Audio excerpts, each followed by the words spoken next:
జరిగింది ఓ ప్రమాదం, ఏముంది నీ ప్రమేయం, దేహానికైన గాయం ఏ మందుతోను మాయం.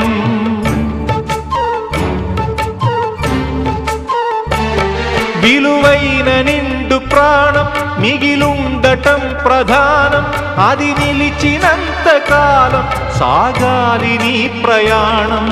స్త్రీల తనువులోనే శీలమున్నదంటే పురుష స్పర్శతోనే తొలగిపోవునంటే, ఇల్లాళ దేహాలలో శీలమే ఉండదనా, భర్తన్న వాడెవడు పురుషుడే కాదువనా.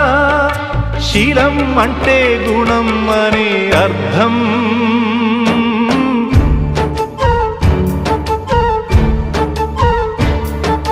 నువ్వేమి చేశావు నేరం?